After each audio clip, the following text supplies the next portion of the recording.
Hello guys.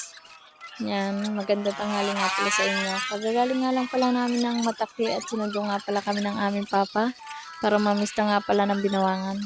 Kaso nakita nga pala kami ng aming kapatid sa Kalabaka, kaya kami napababa.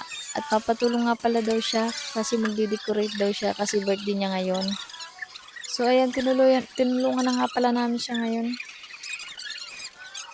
Yan, ibinuka ko na nga pala itong pangdikit na ito. Hindi ko alam kung anong tawag dyan. Basta pangdikit. Lalagyan ng design.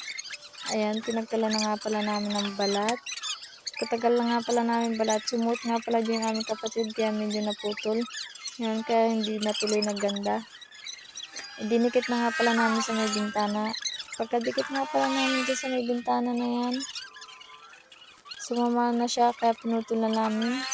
Para gumanda, pinutol namin at saka lang namin ipinagdikit kasi kita yung kanyang pagkasira.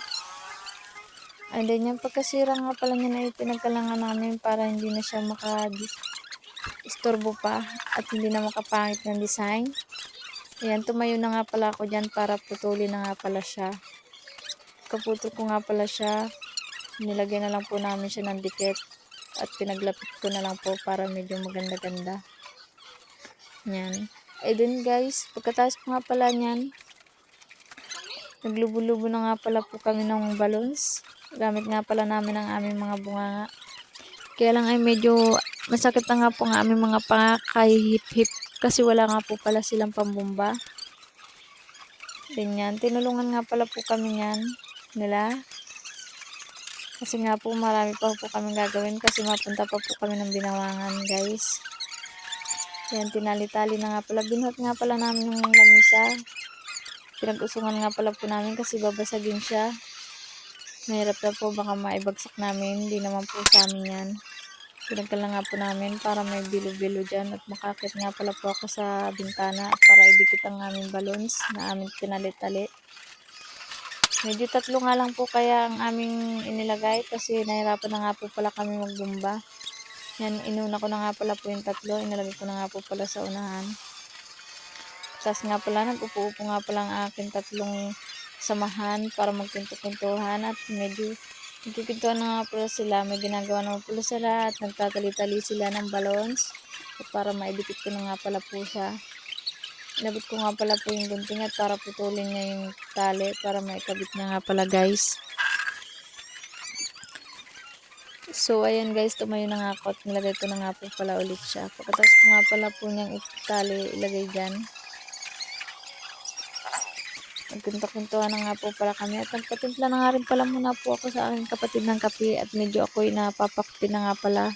Sabi pa nga ng kapatid ko ay tanghaling-tanghali naman at ikaw'y nagkakape. Sabi ko mahilig naman talaga akong magkape kahit tanghali pa yan. At tinimplahan na nga pala niya ako guys habang nga ako pala nagkakape.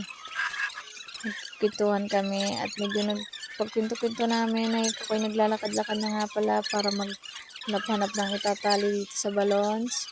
Tapos na nga pala namin tali-tali sa balloons. Yan. Nilagyan-lagyan ko na nga pala siya ng mga lagay sa gilid-gilid para medyo maganda-ganda naman pag-picture ng aking kapatid. So medyo pakarte ng aking kapatid. Gusto niya maganda pa ang kanyang decorate. Ay hindi naman ako marunong mag-decorate.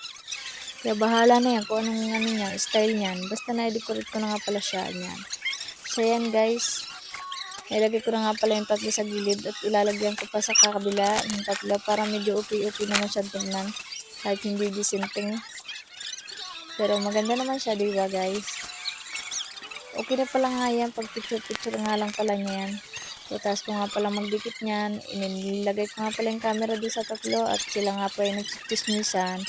Na hindi ko nga po pala alam kung anong kanya nilang pinagchichismisan. Parang importante. Ayan. Kinuha ko na nga pala po yung pang happy birthday kasi hindi nalubo. Hindi na maintindihan kung ilalagay pa ba siya o hindi na.